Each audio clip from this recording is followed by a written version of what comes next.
Hi, how's it going? So today I have a video showing how I teach language arts. So this is for my fourth grader. And now that we have been into homeschooling for almost a month, we actually started right at the beginning of August. It always takes us like a couple weeks to kind of get in the flow of things, decide what we like, what we don't for the year. And so yeah, so this is everything that I decided to stick with for fourth grade. And this is the exact order in which we do everything. Okay, and I'm going to link everything also in the description. Okay, so the first thing that my daughter does is she does a journal. I just got her this little academic planner. I'm sorry, not a journal, a planner.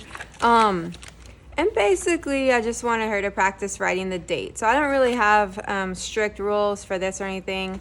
She even forgot to do it Friday. We don't homeschool on Fridays. We do some stuff like special projects, but so yeah, so I'll just show you the past week. So basically she writes the date, and then she's been interested in writing greetings in different languages. So I'm gonna show you guys the next book she uses to go along with this. And so yeah, so I got her this book on Amazon, and it is Hello World, a celebration of languages and curiosities. And so she uses this book to do different greetings every day.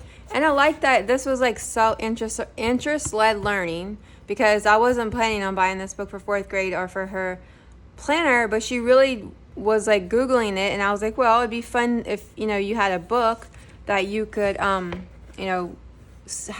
for the different greetings. And so I found this. It's really nice. I showed it in another video. But yeah, so it's definitely a nice part to use with our language arts. And it has little lifted flaps of different ways to say hello in different parts of each continent.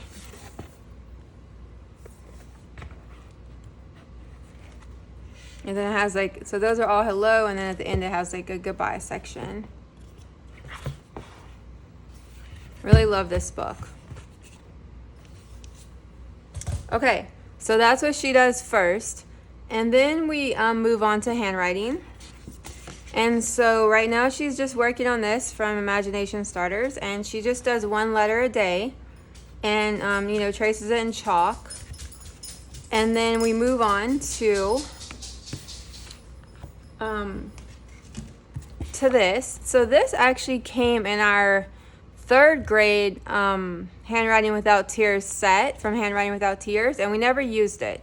So I went ahead and got it out. It was blank, and then I have her practice. She writes usually an animal with the letter of the day. She just writes like it 3 times. An animal or something else, usually an animal, they're like jaguar. And so yeah, so it's a way for her to practice her cursive.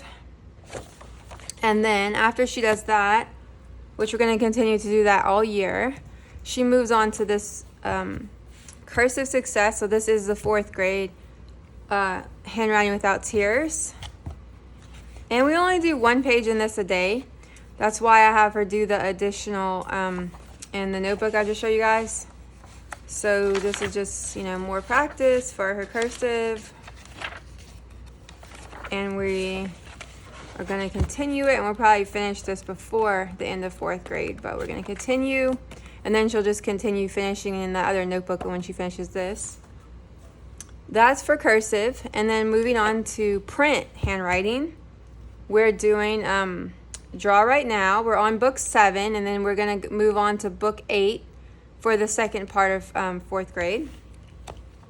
And she does 1 sentence a day. And then she does a little bit of the picture every day. And then on Thursdays, she colors it and finishes up. Because on Fridays, we do homeschool pretty much Monday through Thursday. We rotate science, geography, and history. Like we do science and on Monday, Wednesday, and then we do geography and history on Tuesday, Thursdays. But then we do language arts and math Monday through Thursday every day. And then we do art, drawing every day. But then on Fridays, we do like special projects, like her nonfiction book report, and then like art stuff. So this is like, she's been having this This is like since book 2. So this is like her handwriting. You could tell the difference between, you know, this was like probably kindergarten or first grade. I don't remember when book 2 was, but we're all the way, you know, on book 7. So her handwriting has definitely, you know, improved. It got smaller, of course, as kids' handwriting does over the years, and it's gotten neater all the way up to yeah, so that was 3rd grade, and then now we're all the way in 4th grade, and we just are using the same notebook. Okay, that's handwriting. And then next, she does a word ladder every day. I really love these. I've been having these in my Amazon cart for years, and I just never bought them, and I really wish, that's like one of my biggest regrets for language arts. I really wish I would have started these. I think they have like 2nd to 3rd grade, or maybe younger, but I know they have like 3 or 4 of these, but I don't think they have another 4 to 6. If anybody knows, if they do, let me know, please, on Instagram if you follow me. I know, like, for 5th grade, like, we won't have one. So she really likes these. We pretty much use this, you know, like you have to do the clues all the way up on the ladder up until you get to the last word. You have to like add and subtract letters, and you have to, you know, think. I don't want to call it like straight up logic, but it's kind of like logic where you're like, you know, doing things to guess the word. And yeah, so she really likes these. And that's why I was like hoping they had another one, you know, like another 4 to 6 or a higher grade level, but I don't think they do. So yeah, that's why I'm saying. And then they have an answer key in the back for people like me, because sometimes there's some words that are like, wow, that's a weird one, and I have to look it up, but it's rare. But sometimes they just have weird words. But anyway, it's still challenging. I like that, but yet it's pretty easy for her. So I don't think if we moved down a grade level it would be good for her, but I wish we would have started those sooner. Okay, and then now more vocabulary. This is the main book, which is 365 Words for Clever Kids. And so I really like how it has the words sorted by the week. So this is week 2. And then she picks a word of the day. And then after, I'll show you the book real quick, and then I'll show you what she does next. So we don't get to all the words because, you know, there's like a 4-day week, but that's okay. I like the fact that she picks whatever word she wants. And it's just a fun little illustration. I mean, honestly, this is probably meant for younger kids, but like, I don't care. If I think a book is pretty, you know, the illustrations are cool, I don't care if it's meant for kindergartners. Like, I'll get it for a middle school or high schooler. Like, I don't care. You're still learning, you know, and I like to learn it, for her to learn in like a fun way. And I think this is a really fun book. Okay, now, after she picks her word of the week, then she goes and does the vocabulary notebook, my word, all the words. This is by the Learning Ladder. She has a YouTube channel. I'll link it, and she's like a homeschool mom. She designed this, and I purchased it on Amazon, and I'll put the link for that too. So yeah, so this is like the word, definition, the picture, synonym, and then she does this orally. Use it in a sentence. Sometimes she writes it. Yeah, sometimes she writes it, but most of the time I'll just have her do it orally, which is just as good. But I like how she gives you the option to have that, and she has other things you can do. But we mainly do the synonym, the drawing, definition, and then yeah, so I really like this. And then this is the DK Illustrated Thesaurus. This comes in handy, of course, with the vocabulary notebook when she gets the synonym. Now, this book does not have all the synonyms of the words from that first book I showed you guys, the little cute illustrated book, but that's okay. I just have her go on thesaurus.com on my phone. So if the word is not in here, I have her do that. So it's not a giant thesaurus because it's like an illustrated kids one. So I think moving forward for like 5th grade going up, I'll get like a big giant, like a regular one. But again, it's doing its job for 4th grade for the most part because she's learning how to use a thesaurus, you know. And unfortunately, it doesn't have all the words we use, but that's okay. Now, grammar. Growing with grammar. This is the answer key. And then, so it's really simple. Your child just reads, or you read, well, since she's in 4th grade, she reads it herself. She reads one section, which is like 2 pages. And then she goes on to do a 2-page spread in the workbook. And it's pretty self-explanatory. Like, I usually don't even really have to explain much to her. Like, I check it. Like, I'll check it and then we go over it when I check it. But unless she has questions, sometimes she just goes back and rereads this because they'll tell you in here, like, they'll write what section sometimes, like, not write, well, the text will say,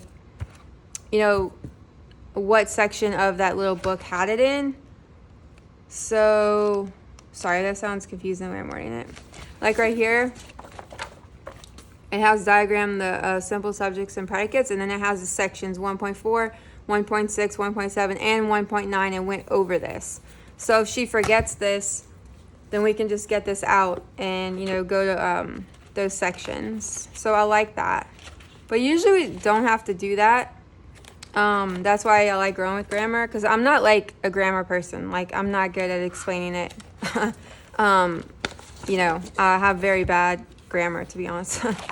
I definitely depend on computer to check my grammar as an adult. But anyway, I really like it, and we're going to continue using it as long as we can. The only thing that I don't understand about this, because I didn't do when I was a kid, was diagramming. It's a lot of diagramming, and I haven't compared other grammar curriculums. To me, it's not a positive or a negative, because I don't really understand it, to be honest. Like, I'm just being honest. Like, I don't know. Like, I understand the point of it, but then it's like, I've never did it, but yeah. But she likes it. So our main read aloud for 4th grade is this book. It's a year full of stories, 52 folktales and legends from around the world. And since we started the school year in August, we went ahead and opened it and read. So we read all the August sections. It only has like a few stories per month, so it wasn't going to be enough, to finish the whole month, which I knew that, and that's okay. I like how it's like monthly. So we finished those 3 stories. And then now we're waiting for September to start, and then we're going to go ahead and start the September one. And we're going to do that each month. Read everything we can that month, and then we're going to move on. So after we finished the August, we moved on to The Little Prince. And we read pretty slow out loud. We don't rush. So we've been reading this for probably like a week or more, and we only read like maybe 2 pages a day, especially if they're like lengthier, and we don't rush. But anyway, so we're rereading The Little Prince. Oh yeah, okay guys, I want to say one more thing before I forget. So poetry, if you've noticed, if you follow me, you notice that I do poetry every year, and I bought this really nice poetry book for 4th grade. And then my daughter was just like not enjoying it like I wanted her to. And my whole point to do poetry with her was to just introduce her to the world of poetry. And so since we've been doing poetry since kindergarten every year in homeschool, I feel like she knows what it is. And so this year I didn't want to force it because she wasn't enjoying it. And she just thought some of the poems in the book were too long, and she didn't really relate to them because they're like, adult poets. They weren't really poetry for kids. And we've done the kid poetry books, and I asked her, I was like, do you want me to find like another poetry book, like, one specifically for kids, which we've read a lot of them, and we have some. And she was like, no, she's like, I'm really not interested in poetry. And I was like, okay, and I realized it's my interest. It really is. Like, I buy poetry books for myself. So I decided to let it go. She's required to read like about 20 minutes in the morning, which is while she's eating breakfast, and that's whatever she wants. And then she's required to do 20 minutes of independent reading after we finish homeschool for the day.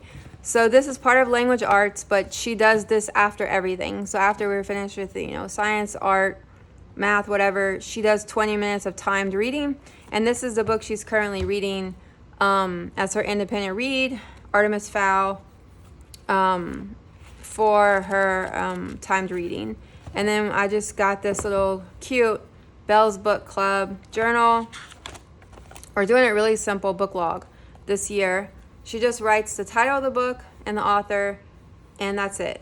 And so far she's read 8 independent reads from the beginning of August. And yeah, so, well, actually some of these are her personal books that she read. Not really. I buy like a certain amount of books when the beginning of the school year starts. This was one of those. And then some of these are like books she might get from the library or that she already owns. So this is just for everything that she reads for the whole year. That's everything we do. Thanks so much for watching. I really appreciate it, and subscribing. Thanks so much. Bye.